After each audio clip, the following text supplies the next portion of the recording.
Guys, I'm sorry I'm late today.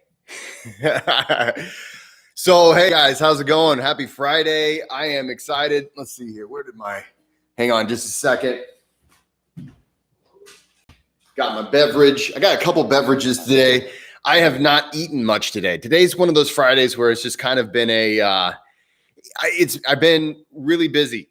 It's been a good day, but a very big day. And so it's good to see you guys. Hey, Astro Sheepy, Lee Wilson, how's it going, guys?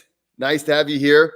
Guys, today we're going to be starting.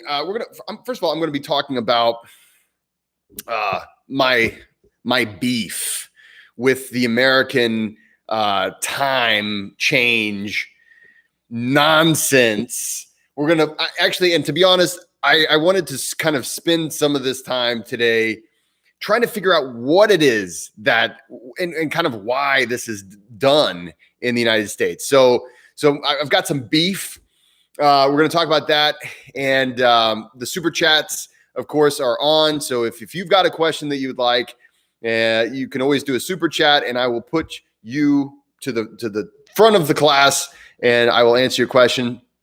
We're going to be talking about a lot of that.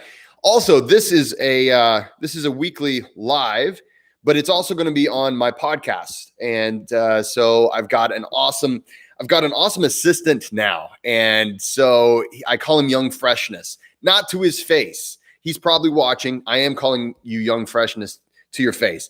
It is a homage to Will Smith, I think. Wasn't it Will Smith in Men in Black who called himself Young Freshness? All I'm saying is he's incredibly talented, and so he's going to be putting this onto the podcast. So if you want to listen to this podcast, he will be uploading that. So I know I've gotten a lot of people that have talked about how they like to listen to it while they're driving and things like that, but it's on YouTube. So anyway, that's going to be up on the podcast. It's going to be on iTunes. It's on Spotify. All the podcast services have my podcast, and it's just the Jesse Coomer podcast. So if you're into podcasts, hit that up, and you can also get it. So hey, how's it going, guys? Nice to have you here. Okay. So I'm going to be sipping on a beverage. I don't want to give them any kind of advertising, although they are kind of good, but I don't have any. I'm not trying to do advertising for anybody. So anyway,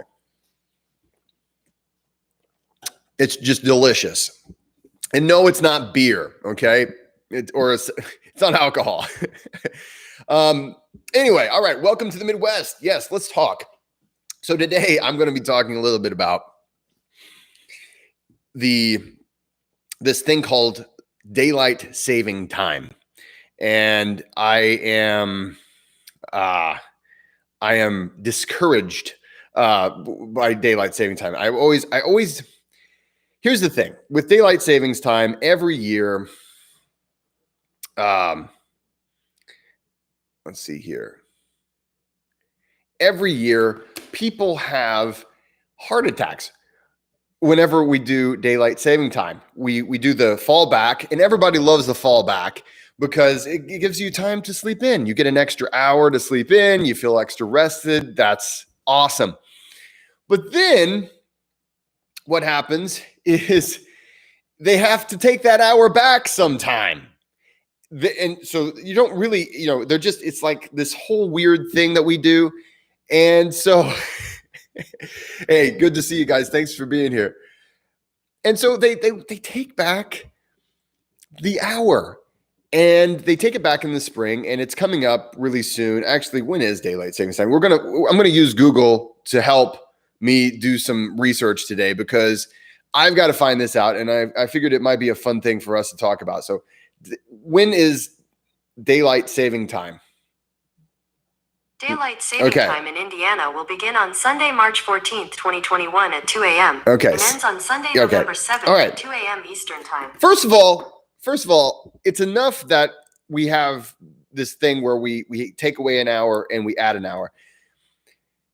And every year, because, and this is blamed on the fact that it interrupts the circadian rhythm. So it's one of those things where we are very cyclical people or species. We have a circadian rhythm, and it's vital for like hormones throughout the day. Your sleep depends on it, of course, but like it affects pretty much every function of your body. And then to shift it even just 1 hour really throws us out of whack. I mean, I think we all know what it's like to accidentally wake, or I don't know if you accidentally wake up an hour early, or if you woke up an hour early and it's like, it just sucks, right? And it kind of throws off your whole day. And maybe you still got 8 hours of sleep, but because you woke up an hour early, everything's just kind of weird. And that's because of the circadian rhythm. And it turns out that there are different circadian rhythms for each individual. Most of us have a similar circadian rhythm, but we always talk about night owls and the early birds, right? These are real things. Did you guys know that? So first of all, these are real things. There are literally there's research in sleep where they talk about how some people just naturally have a circadian rhythm that is more conducive to staying up late and waking up late. And some people naturally have a circadian rhythm that let's go to bed early, let's wake up early. And then most of us have a similar circadian rhythm where it's like, it's more of a, you go to bed around 9 or 10, and you get up around 6 or 7, something like that. And the theory is the reason why there's such variation within our species, especially when it comes to sleep cycles, is that if you go back to the early times, there had to be someone on guard, right? There had to be someone out there that would keep watch and make sure the tribe was safe and make sure there's this is live. This is live. I'm recording it, Old Major, but no, this is live. So, but there has to be somebody to kind of stay up and be awake. Like the night owls were really important for whenever everybody was like asleep. And then whenever they needed to go to bed, okay, the early birds, okay, great. They woke up. So you had people kind of defending the tribe and the group. So it's one of those weird things where there's a reason why. And it's kind of funny. If you think about it, if you're a night owl, okay, in ancient times, you probably were the one who was really important. It's like, okay, you're taking the night shift, right? Your DNA lineage. I always love to think about what I would be if I were if I were born in another time. Have you ever thought about that? Like, have you ever thought about like, if I wasn't born in the here and now, right? I know what I am here and now, but what would I have been, and would I have even gotten this old to even ask the question?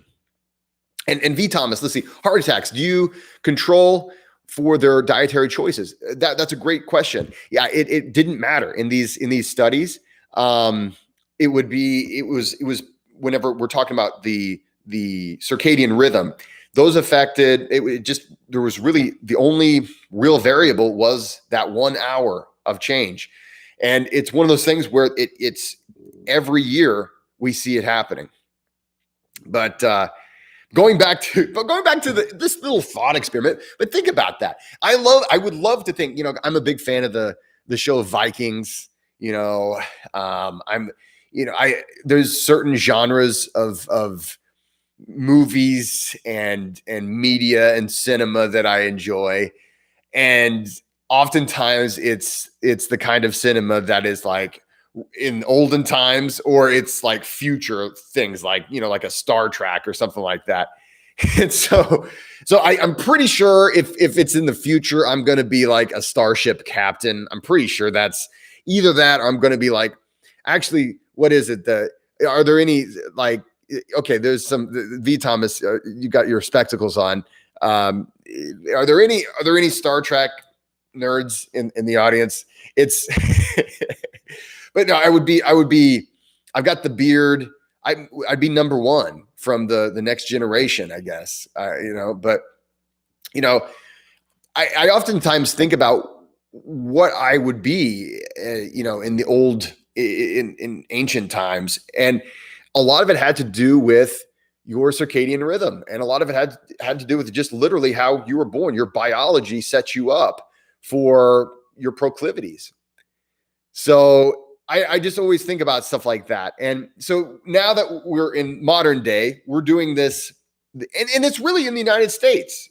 You guys in the other countries, you guys really don't do this daylight savings time thing. And I say daylight savings time, I guess you can get really teased for that. It's daylight saving time, everybody. So get it right. It's not daylight savings time. It's daylight saving time. So there you go. All right, let's see what everybody's saying here. Great. Now I stress that I will have a heart attack. It says one of the viewers. Well, it is. Well, I mean, okay. So let me tell you. Do you know what the number one killer of people who are meat eaters? Do you know what the number one cause of death is? Cardiovascular disease. Cardiovascular disease. If you eat meat, the number one thing that you have as far as a killer is cardiovascular disease. Do you know what the number one killer for people if you don't eat meat is? Cardiovascular disease. I don't care what your diet is. I don't care. It's the thing is, even if you're a very healthy individual, cardiovascular disease is the number one killer of human beings. And it's we can mitigate it with diet. We can mitigate it with exercise. We can mitigate it with biohacking and things like that. But it's something that we all, I mean, your heart is incredibly important. And so sometimes, it's something that is just coming for you. And one of the things that it just blew my mind when I took a course on sleep. I'm really, really trying to improve my sleep, guys. I track my sleep now regularly. I've got this Garmin. I got this Garmin watch, and it tracks your sleep cycles and everything. And I've always known the value of sleep. And for years and years and years, I have really been a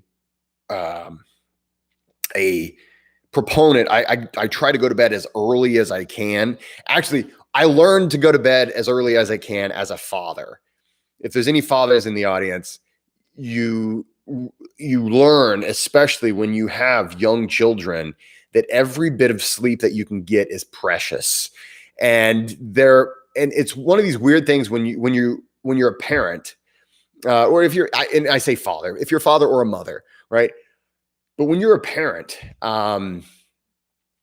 especially early on, when that little bundle of joy and crying and keeping you up all the time and making everything smell like poop or vomit, this beautiful individual that you're raising, when you put your child to bed and you just hope that child is going to sleep all night, which that's a toss of a coin for most kids. And then what happens is you're like, oh, now I have a little bit of free time. I think now I'd like to go have a little me time. But then eventually you're like, you know what? I think my time would be best served if I start, maybe I'll go to sleep a little earlier. They're probably going to wake me up in the middle of the night. So it's all going to start to balance out. I bet parenting probably is terrible for your circadian rhythm. But I started going to bed pretty early. I would say, 4 or 5 years ago. I try to go to bed early, and then I try to be really consistent, right? So go to bed at the same time, wake up at the same time every single day, really be consistent. Even if I don't feel like waking up at the same time, or feel like going to bed, be consistent. And I've known that about the circadian rhythm, that is really a positive thing that you can do for yourself. But then I started tracking my sleep, and I realized that I've really been deficient in deep sleep for as long as I've been tracking it. REM sleep, I get a lot of dreams. I get more REM sleep than the average person does. So I'm talking on a regular basis. We're talking like between 2.5, 3 hours of dreams per night. So I mean, that's not. I guess it's not like I can brag about that. I didn't do it on purpose, but I get a lot of dream sleep. But that deep sleep, which is that really deep recuperative sleep, I started tracking it, and I wasn't really getting that much. And I was like, man, that's strange. So I've really been trying to adjust my eating and my exercise, my supplementation, my breath work, my anything that I can to help myself get more deep sleep. And it's been helping. It really has. I have started to get more deep sleep, and now I'm in the average person range for deep sleep, which I'm like, okay, at least I'm not deficient in deep sleep. But when it comes down to your heart health, there's an enormous amount of when it comes down to sleep and its connection to heart health, they're directly linked. And not only heart health, but of course your hormonal health, your joints, your even your memory, your ability to learn, and it affects your ability to make good decisions later on in the day. Because your hormonal health, of course, is going to influence an enormous amount of how you feel throughout the rest of the day. And of course, I always make bad decisions when I feel bad. So anyway, all right. But the thing is, when it comes to having a heart attack, obviously there's an enormous amount of things we can do to help us mitigate that risk, right? And I'm a big proponent of checking your blood pressure regularly, checking your pulse, being aware of what your resting heart rate is. Obviously, cardiovascular exercise, eating a healthy diet with lots of fiber is excellent, lots of greens. I'm a big proponent of weight training or resistance training in addition to cardio. And obviously, breath work, my friends. Breath work and cold and heat exposure, those are fantastic for your heart. I mean, your heart just loves you when you do those things. So that's just those are things that we can do every single day. Now, when it comes to daylight saving time, that's where it's this interruption into those rhythms, into those cycles, into all of these healthy habits that we get into. And even though I always try to go to bed early before we change time, it still is going to feel weird, and it still takes usually a week or so to adapt to that new time. And I just, okay.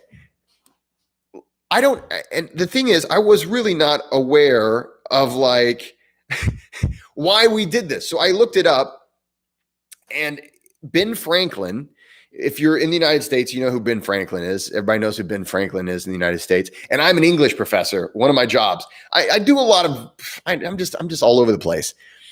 Ben Franklin, pretty much the inventor of the autobiography. So if you've ever read someone's autobiography, someone writing their own life experiences, he was the progenitor of those. So he wrote his own autobiography. It's actually a fantastic autobiography. It's the model autobiography. He did a lot of great things, but he said that we should do daylight saving time. And when I was a kid, I didn't really know why it was. I thought it had something to do with more light for the buses. Whenever the kids get picked up by the school bus, maybe it was something for that. But apparently, daylight saving time is the goal of it is to save energy. It's like an energy saving thing. And it was originally thought up by by Ben Franklin in an efforts to save energy, which I found interesting. But what's weird is, okay, help me out on this one. So like after, okay, so the Sunday, I guess not this Sunday, but the Sunday after next Sunday, we will wake up an hour earlier.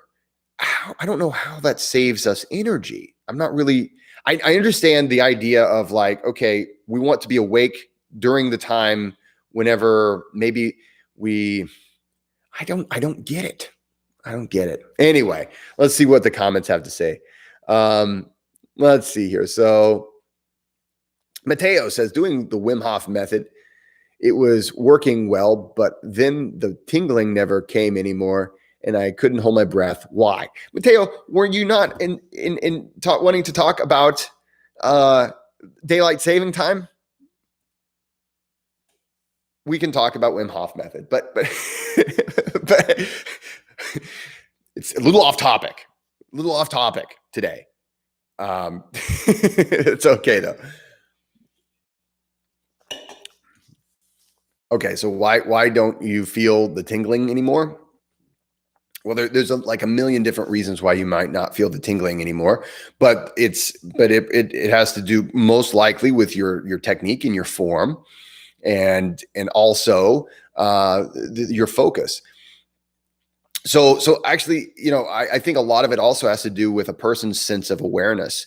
When it comes down to it, our awareness is the foundation of breath work. Our awareness is the foundation of every kind of positive change. You have to be really aware. And usually when a person starts with breath work, it's one of the things where, for better or worse, okay, so the way it was with me, I started with pranayama and I didn't feel much, which is a shame because it just goes to show that I was completely unaware. I was outside of my ability to sense myself. That shows just how disconnected I was from myself. I was unaware of the changes and all the positive benefits of all these things that I was practicing because I just didn't have that sense of introspection. I didn't have that sense of awareness. So then I tried Wim Hof method, and of course, boom, wow. I mean, it hits you over the head. You pretty much have to feel something. And so I think what happens is sometimes we get into a practice and we feel the hit us over the head feeling, and we always look for that hit you over the head feeling, and we wait for it to hit us as opposed to us being aware and present. And so some of it has to do with your awareness. Some of it is probably to do with your technique. So that's a good question. I was teasing you earlier for, I was wanting to talk about the daylight saving time. I don't know. Maybe it's just not a very fun topic. I'm upset about it. And so that's why I wanted to bring this to the YouTube live today and to the podcast. But when it comes down to this sort of question, this is the best reason to go to a retreat. This is the best reason to go to a workshop. This is the best reason to do those things, to train with a instructor specifically at an event. And I'm not just saying that because, there's something about being physically present with other people that just enhances everything. And you feel so much better and everything's better. And then you take that with you. And there's a certain like awareness that you can build that way. And so that's my recommendation. It's impossible for me to tell you exactly why, but these are things to think about. So, okay, so we're back. Okay, so Old Major, I think you're back to talking about the daylight saving time. So thank you, Old Major. Isn't the body able to adapt to different time zones? Yes. Then it should be possible to trick your circadian rhythm in some way, right? Well, the problem with the circadian rhythm is that it's very difficult to trick your circadian rhythm. And I took a course and there's books. I've read some books about it. And I've done some research on it because it's something that I deal with when I travel, and in jet lag. I mean, if you've ever experienced jet lag, it sucks. It's no fun. And a lot of times you're kind of playing catch up. And Pauline, thank you for that comment. Pauline made the comment, daylight scamming time. Yes, you're scamming me out. First of all, you're scamming me out of an hour of quality sleep. And you know what? It would be one thing if they did it like on a Friday night. So you get at least you can sleep in Saturday and Sunday and kind of slowly adapt. But they always do it. They always do it on a Sunday. So it's like, okay, Sunday night. All right, don't forget to change your clocks, everybody, because Monday morning's coming, and it's already Monday, right? And so most people have those heart attacks on Mondays anyway, and then we just exacerbate those poor people that their hearts are like pretty much, I mean, their hearts are like, oh man, I'm just waiting for a reason for a heart attack. And then they give you a Monday, and guess what? We're going to throw off your circadian rhythm. Ugh. Anyway, Benjamin Franklin, why? So the UK, V. Thomas says the UK also does daylight saving time. Is that true? Because this is the weird thing. Now that I have a lot of clients all over the world, and so a lot of my clients are very much aware that here in the United States, we do daylight saving time. And they're like, okay, when we make this appointment, isn't that after your daylight saving time? And I'm like, oh, I thought everybody did that. I didn't realize it was just us. So the UK does it too. Yeah, Ben Franklin, he went over to he spread, his BS over there too, I guess. I'm sorry, guys. Sorry for that. And Peter says he's a Trekkie. Awesome. I would sometimes be a Klingon and sometimes be a Vulcan. Does that make sense? No, it doesn't. So there goes your Vulcan, logic there, M. Peter. I'm introducing my son to Star Trek because it's not quite so like gory, and it's fun for me to watch, but it's not stuff that I think is going to give him nightmares. So we've been watching some Star Trek lately. I grew up in the 90s, so the Next Generation is kind of my jam. But we've been watching Enterprise, the one that it's just called Enterprise, and it's actually kind of rekindled my Star Trek fandom. So I apologize for. If everybody's like, man, I didn't think you were that big of a nerd, Jesse. I am aghast. I am surprised at you, Jesse. How dare you, Jesse? I thought you were cool. I'm sorry. I'm sorry. I'm not cool. I like what I like. I think, and that's something where I think there's a lot of judgment on like what kind of person you are, depending on like your tastes and whatnot. I've surprised a lot of people with, like, as a breath worker, you don't meet a lot of breath workers who also are very much into weight training. I love to do breath work to the Beastie Boys. I will also do breath work to random metal music. Like, I think there's something very valuable in just saying, guess what? I am myself and I like what I like. And, I really wish I liked sports. I so wish I liked sports. Everybody always talks about sports. They're like, did you catch the game? Did you see so-and-so? And I'm like, I have no idea who that is. And I'm sure they're very good. What was the sport we're talking about?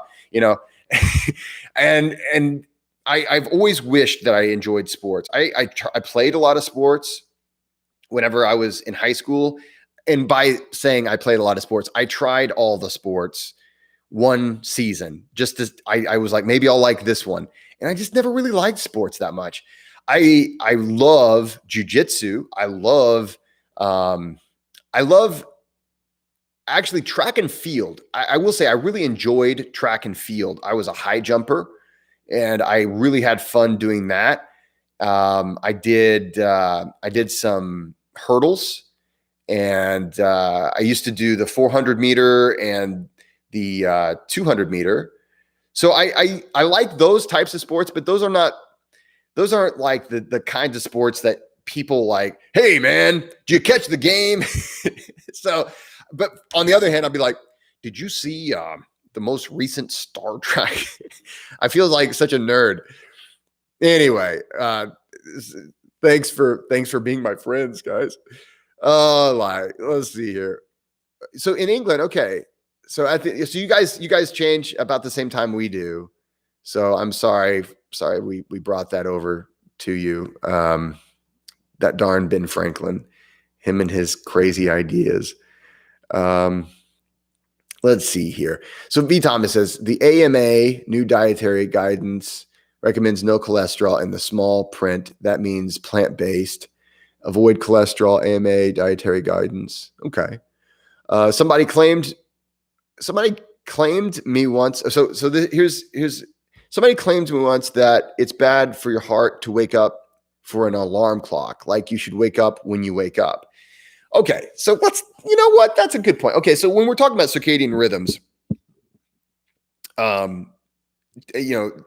there are natural changes that happen.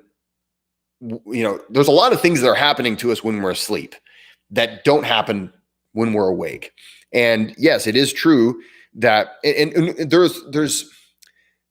there are certain hormonal changes that if you need to try to go to sleep, like they talk about, there's a few hormonal changes that happen early on in your sleep cycle.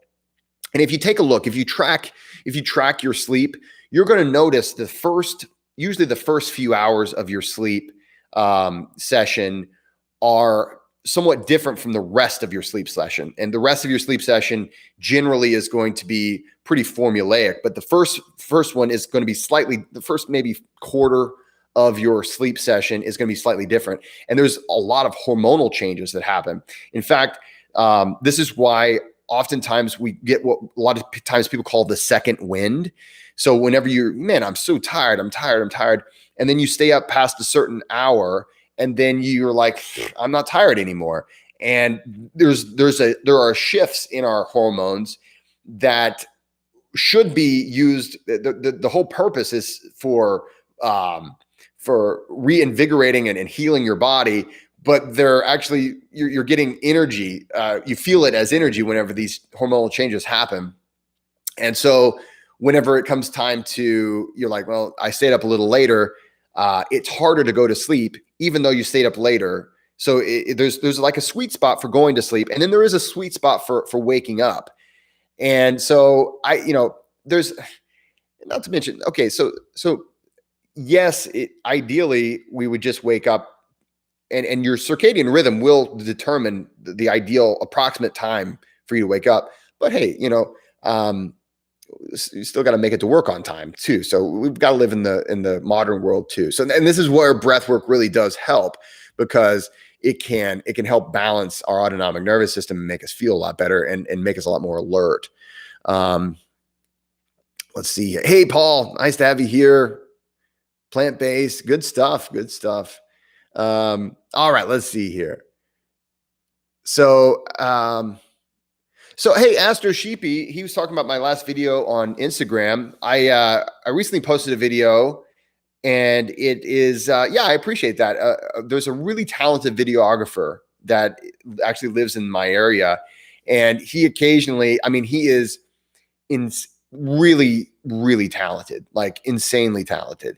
And he's young too. He's like 25 years old, and he's just on fire, just amazing.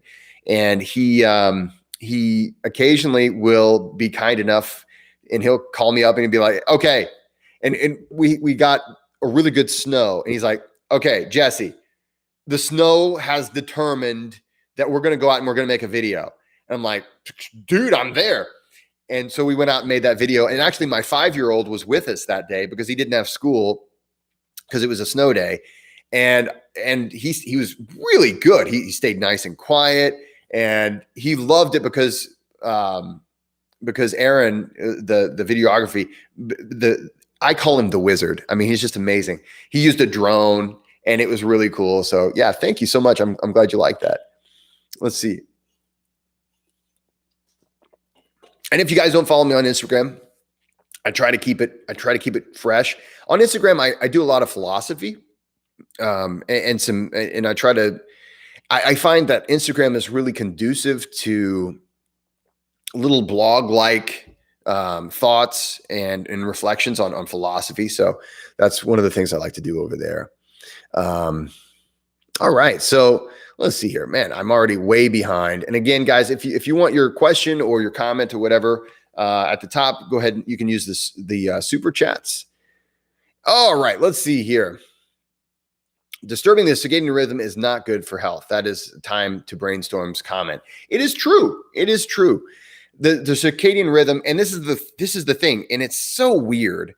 Like, even if you go like on the weekends, a lot of times we'll stay up a little late. Like tonight's Friday, and I am a merrymaking man. I enjoy merrymaking, and here's the thing. I think that there is a certain degree of let's be healthy, let's make good decisions that is appropriate for life. And then I think a person can go too far. And to illustrate this, let me tell you a little story. There were once 3 monks, and they were all on a mountain, and after the meditations, they were talking about their masters, and their masters were very high up masters. They were very, very proud of their masters. And the first one said, my master is so powerful. My master is so disciplined, so amazing that he only eats 1 meal a day. And the next monk said, that's very impressive. My master is so amazing, so powerful, so disciplined that he only eats 1 time per week. And the third monk said, well, that's very impressive. That's really something. He said, my master is so powerful. He eats anytime he wants. And I think when I heard that, I was like, man, there's a certain degree of, obviously, of making the right decisions. And oftentimes we have to deny our inclinations, right? Because pizza, chocolate, and booze, I mean, the immediacy of that, we have to say, okay, I want to make better decisions so I feel better, so I live longer, healthier life. But there's also a certain degree of, I want to live a free and happy life. I want to do the things I like. So I think, I occasionally merry-make, and, whenever I learned, and it's very true, I can track this on my sleep tracker. If I stay up maybe 2 or 3 hours later than normal and I sleep in, I don't actually get as well rested, even though I get the same number of hours of sleep. And so it's not necessarily, oh, I'll get 8 hours, so I'm good. Your body expects those 8 hours in a certain time period. Now, does that mean, like, for instance, maybe you have relatives coming into town, or you have friends that you haven't seen? Does that mean you should say, you know what, I would go out with you tonight. I would love to see you, but I don't want to throw off that circadian rhythm, right? No. I mean, that's what life's all about, is those relationships. And actually, someone recently made a very, I think, a really insightful comment on one of my YouTube videos. And she said, I know your channel talks a lot about biohacking and nutrition and breath work, cold exposure. You talk about the Wim Hof method a lot, but, she said that it's clear that you have important relationships in your life, and isn't that, just as foundational, just as much of a bedrock, even probably more influential in your health and wellness than all of those other things. And I absolutely, that was a good insight. That was very insightful. It's like, those things are really important. Making those connections. Sometimes it's worth disturbing your circadian rhythm to make a friend or to maintain a good relationship. So, hey, Ricardo from Italy. Awesome. Hey, nice to have you here. I'm so far behind in the comments. I hate, skipping over people. So I would hate to do that, but I know I'm so far behind. So I apologize, guys. Hey, it's Friday. It is Friday. I'm so happy. In Italy, it's late Friday. Well, it's not late Friday night, but it's Friday evening. It's Friday afternoon here. My in-laws are coming. So my in-laws will be here soon. I'm going to eat a lot of delicious Puerto Rican food when they get here. So I always get to eat a lot of Puerto Rican food whenever they're here. So I love that. And so I'm looking forward to that as well. And so let's see here. So daylight savings time. And yeah, so we've got, okay. Well, okay. I'm seeing some comments here. And so V Thomas, I love your comment here. Okay. So V Thomas, if you're eating a SAD, so the SAD stands for Standard American Diet. So Standard American Diet, I love the fact, it's so appropriate that it's called SAD. It's so appropriate because it's the Standard American Diet is full of nutritionless foods. It's full of, just empty calories. It's full of salt and sugar. And it's the reason why a lot of times when people move here, they gain a lot of weight because it tells your tongue, it tells your brain, it's full of the things that tell your brain you need to eat a lot of this. And then, it's just empty calories and it's not satisfying and it ruins your gut flora. And but the Standard American Diet is also one of the reasons why ultimately I think all of us to a certain degree have eating disorders. It's a lot of us are like, well, I don't have an eating disorder. I eat every day. I eat healthy. I think all of us are strangely enough dealing with an eating disorder. If it's not eating the wrong foods, it's eating too much of the right foods, or just overeating or undereating, or I think we've been so far disconnected sometimes. I think this, at least, I don't know for a fact, but I think oftentimes we're so far disconnected from the way our species originally got its sustenance that it's really hard for us to calibrate. How am I supposed to eat? I live in the Midwest and I can eat greens all year round. I can eat fruit that my ancestors did not live in the Midwest, but even though my ancestors lived in Europe and they didn't get fruit. I don't even know if they ever got, they got apples, I guess. There's fruit in Europe, but I'm just saying I can eat bananas every day. And of course, bananas are all clones. Did you guys, some of you guys probably already knew that. It's like nearly every banana that you had is genetically identical.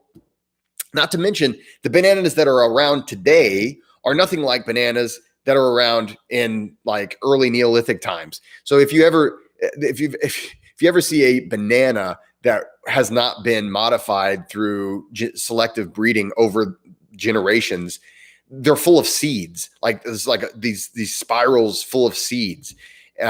Watermelon are like that too. Where I live in the Midwest, if you're in the United States, if you live in the United States or Canada, you probably have eaten watermelon or cantaloupe from the region where I live. The region where I live actually is one of the best growing areas for watermelon and cantaloupe. And it's really, as far as the quality of taste, it's amazing. But those plants are not like they were originally. And this is not necessarily because of, GMO test tube stuff, right? It's just selective breeding over generations. We have cantaloupe and watermelon that have far fewer seeds than they ever did. Now, of course, they did do some tampering, and now they have the seedless watermelons. But anyway, but I digress. Let's see. So Time to Brainstorm makes a comment here. And he says, pilots actually take melatonin pills for jet lag. It's very true. And melatonin, I did a video. If you guys haven't seen the video about, I call it a practical guide to sleep. So I give some really practical tips on how to get a better night's sleep. And and it's because it's something that I've studied for a long time. I'm really serious about it. I'm more serious today than I even was when I made the video. It's something that I'm getting more and more serious with each and every day. But yeah, melatonin itself is a great supplement. It really does. For most people, it works really well. It helps you get to sleep. It's not necessarily going to get you a better night's sleep in general, but it helps you get to sleep. And it's especially good for jet lag. But what happens is, in my experience, and according to a lot of the studies, they say it's not habit forming and it's not addictive or anything like that. But in my opinion, it is habit forming. And for me, it has been. And so I really had to struggle because I was taking a pretty good dose of melatonin for a while, and I couldn't get to sleep without it. And so it was really a struggle to not have to be dependent on that melatonin anymore. So I would recommend using it, but using it with caution. And if you do use melatonin, try to keep it down to a minimal dose. If you use more than 3 milligrams of melatonin, the research that I've seen says if you use more than that, that's more than you need. 3 is like the max dose. And if you can just do like a half milligram or a milligram, that's usually going to be enough. So if you do more than that, you start hurting your ability to make melatonin, and that's really rough. So let's see. If one was a taxi driver or a hustler, one could understand, but an English professor, oh my goodness. V. Thomas, I need to know what you're referring to. If one was a taxi driver or a hustler, okay. Well, let's see here. All right. I'm going to scroll. Maybe I'll scroll through here. Rusty's here. Rusty Gaming. How's it going? And let's see here. Read Why We Sleep. Exactly. That's an excellent book. Nice explanation of the circadian rhythms. I start going to sleep earlier, but I went a week before only a half hour. That Jezebel said that. And that's Jezebeth Petrie. So that's a great point. Really, once you understand the circadian rhythm, it's something that, boy, I sure wish I could make major adjustments, but I kind of have to live with it because that's the way our species works. We're on these rhythms, and it's better to work with it than against it. And this is why if you do night work, it's considered, even by the American CDC, a carcinogen if you do a night shift, because it is so antithetical to the way our natural rhythms as human beings are. And so if you think about this, every year there is a spike in heart attacks due to a single hour, just a single hour change in our sleep. And just think about if you're just flipping it upside down. I had an uncle who I've had actually 2 uncles who did night work, and one worked at a battery factory, which God knows was probably also one of the reasons why he died of cancer. But yeah, he did a lot of night work, and it was just hard, just factory type work, and it was night work. Died of cancer early. My other uncle, he worked at a printing press, and did night work. And I remember whenever we would go over for family visits and things like that, it would always be one of these things where he's really struggling because we would go over for like lunch or something like that. And that was his day off. It happened to be his day off, but it was, his whole system was out of whack. And yeah, it's rough. It really is really difficult.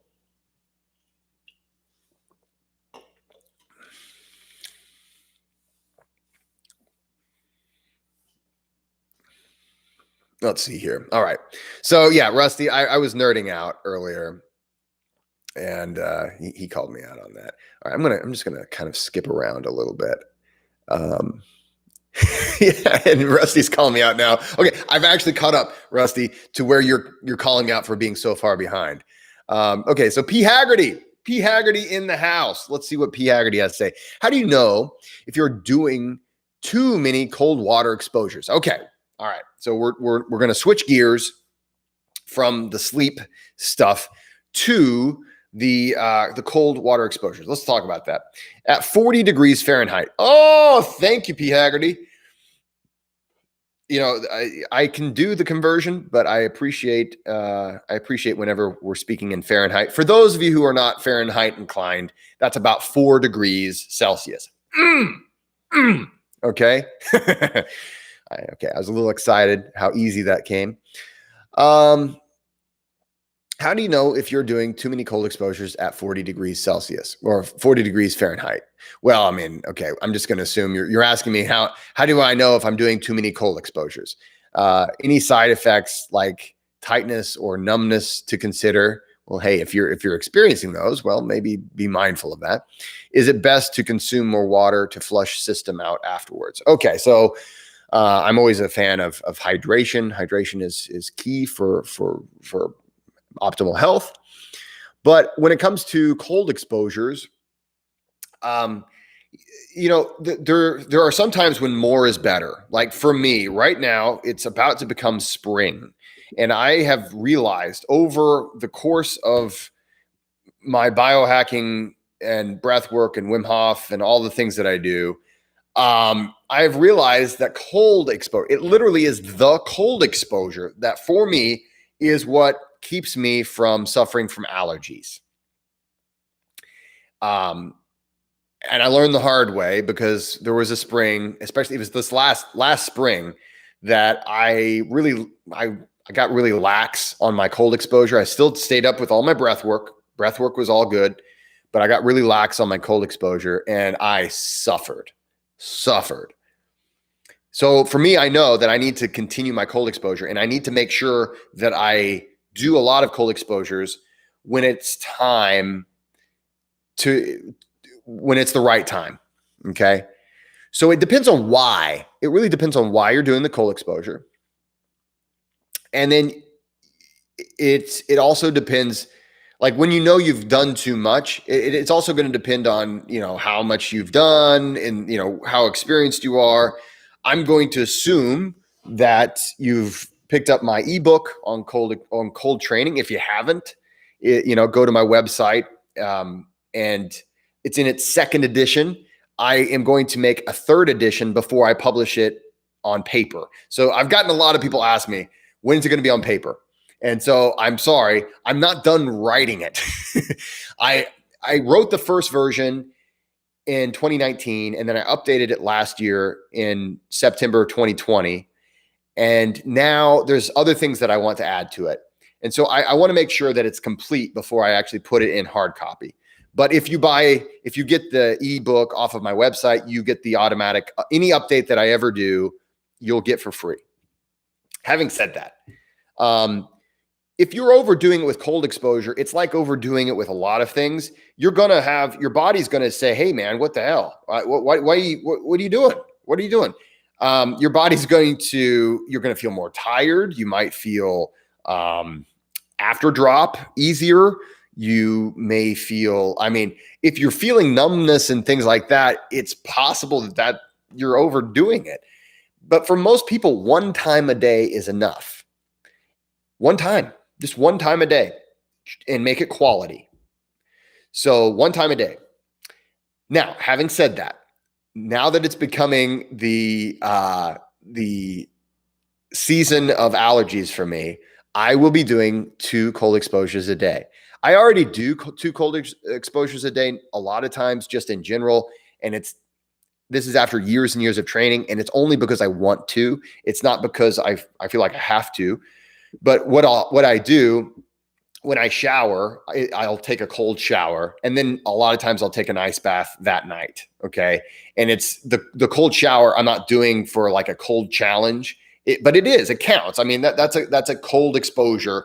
And especially in the wintertime, we're talking, about 45 degrees Fahrenheit. So a little bit, maybe around 4 or 5 degrees Celsius that we're getting. That's a pretty cold shower.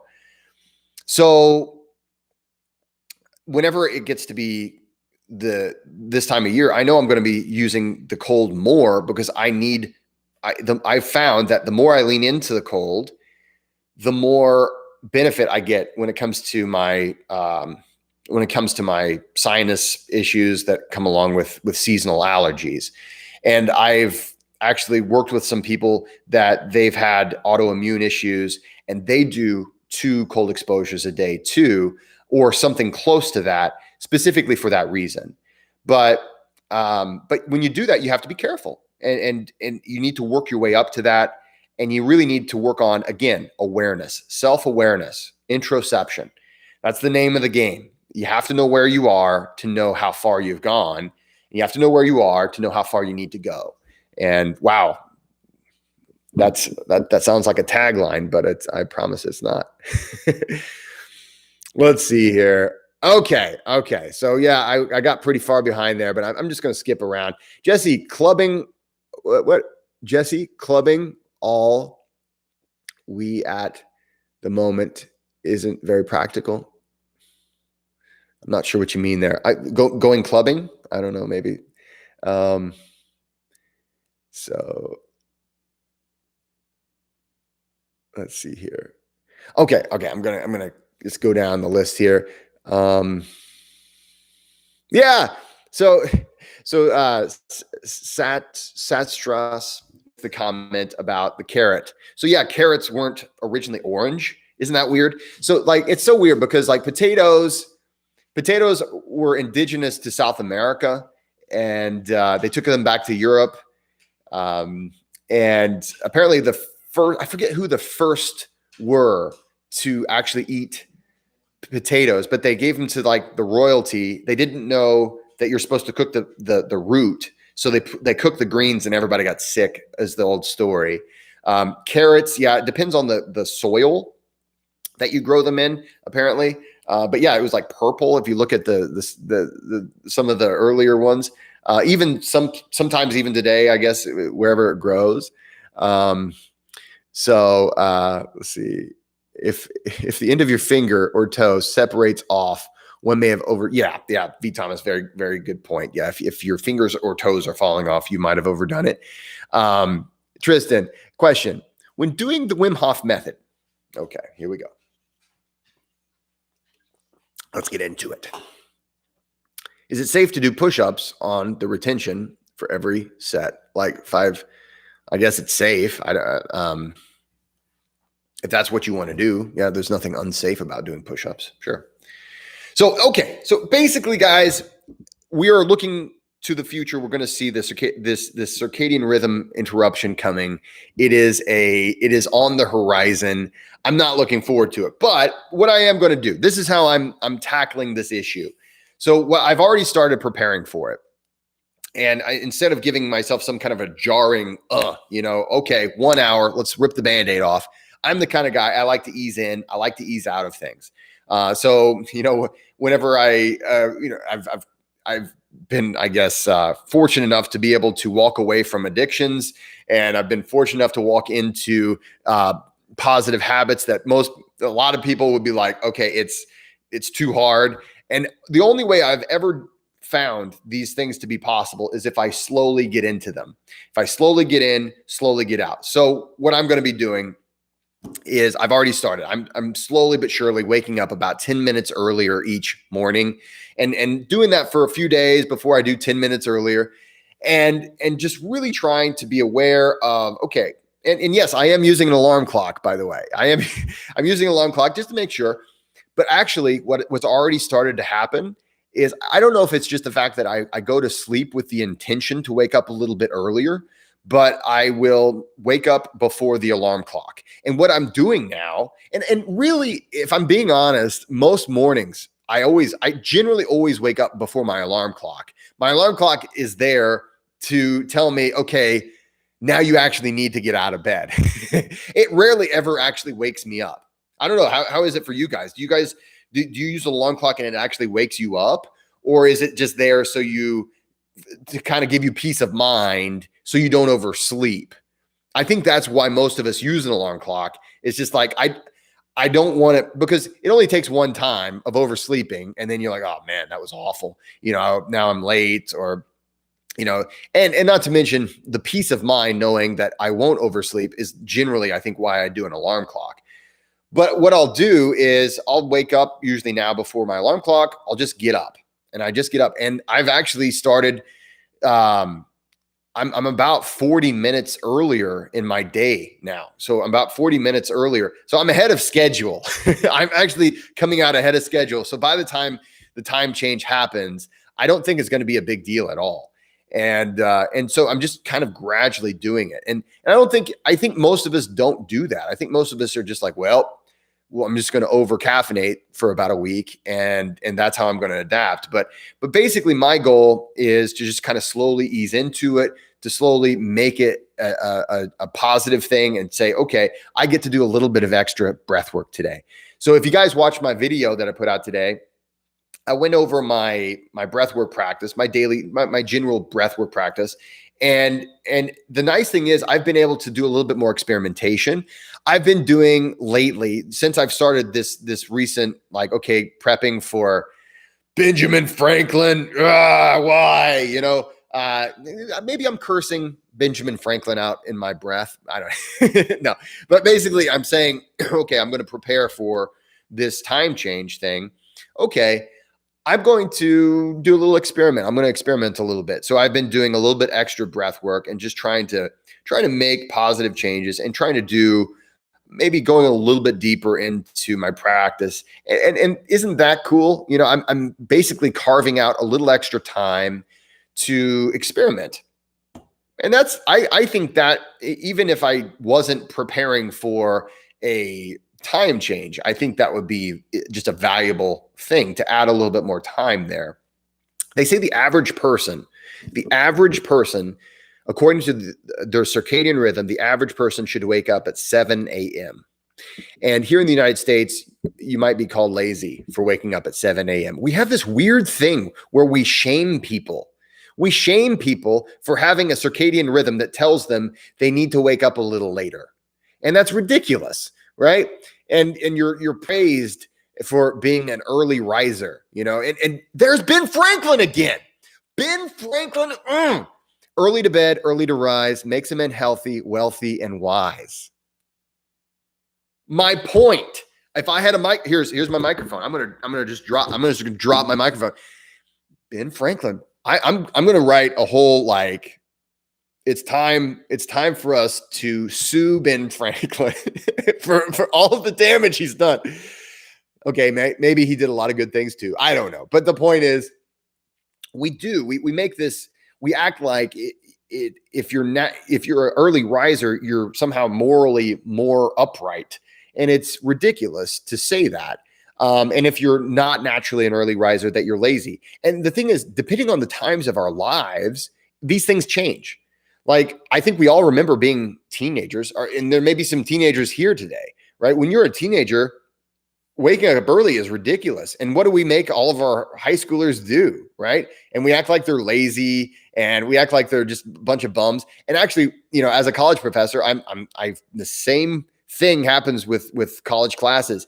Those 8 a.m. classes, 8 a.m. classes fill up last. And whenever you teach an 8 a.m. class, that you're not going to get people at their best. Generally, I know that if I'm going to have a class and it starts, so I teach literature, I teach rhetoric, composition. So I know that I'm going to get the best out of my students if it is right around 10 a.m. That's a good time. There are some students that sleep until midday. So they'll sleep until noon. And I think that might be just because, hey, I'm away from home and I am staying up a little later than I should. And so I'm sleeping in a little later. Maybe that's me being too judgy there. But usually 10 a.m., I'm going to get the best out of my students, or maybe around 2 or 3 in the afternoon. Those times I know, okay, your brain's with you, my friend. And now we can really have a discussion. And I'm always lucky that my literature classes are in the afternoons. Literature classes, you want people to be at their best because nobody wants to talk. And that's the worst thing about teaching literature is that, it's this beautiful, amazing stuff that nobody wants to talk about. And then whenever people start talking about it, it's like, oh wow, this is the human condition. This is the stuff this is why my heart beats and why humanity is here. It's just this beautiful stuff. And now some of it sucks. Okay. Some of it really sucks. And I'll say that as a guy who I have to assign these authors to people. I'm like, okay, yeah, I know. I don't want to read this either. And sometimes people really like the stuff that I don't like. Like, I'm going to make somebody mad right now. If you read J.R.R. Tolkien, I've never enjoyed reading Lord of the Rings. I've never enjoyed it. I always just say, I'd rather just watch the movie. And that's like blasphemy to English professors everywhere. That's like blasphemy to a lot of people. And I'm like, nah, I just don't like it. And that's part of being an individual, right? You can decide, you know what? I'll try it. I'll try anything, but I I can't get behind it, and so be it. So be it. There's nothing wrong with that. And so I'm seeing some people responding to my question earlier about your alarm clocks. And it looks like, okay, I usually wake up a few minutes before my alarm. And I think that's going to be the norm. I think most people don't actually I don't think that their alarm clock actually wakes them up. I think most people, it's just kind of a safety measure to make sure I'm not going to be late to work. Anyway, guys, I've been going for about an hour. I can see my wife getting home and our in-laws are here, or they're coming. So she's going to come in and say, hey, Jesse, we got to clean the house and stuff like that. If your in-laws have ever come over, you know how that sort of thing works. So guys, if you don't mind, go ahead and please hit that like button or the subscribe button if you haven't already done so. I appreciate you guys being here. It's a lot of fun. These are always so much fun. And hopefully we'll start working these into the podcast so you can listen to these afterwards. If that's something that works, awesome. If not, hey, we live and learn. So hit that like and subscribe button. Guys, have a great weekend. Remember to be aware. Remember, being present is the first step. And then your breath and all of these other things, that it all depends on that level of awareness. So guys, thanks so much. Have a great weekend. Be kind to one another, and I'll see you next week.